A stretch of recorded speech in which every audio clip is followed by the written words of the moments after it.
Bobom Fotih Sulton Mehmedxon hazratlari yosh bola paytida ismi shunchaki Mehmed ekanligida bir nojo'ya ish qildi. Otasi Sulton Murodxon buni ko'rib, bu boladan odam chiqmaydi degan xulosaga kelibdi. Oq Shamsiddin hazratlari buni eshitganida qo'llarini ochib, "Padar ne deydi?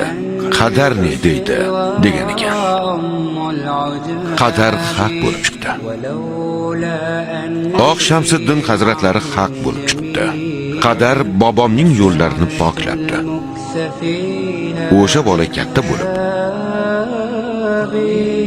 Fotih maqomiga yetishibdi.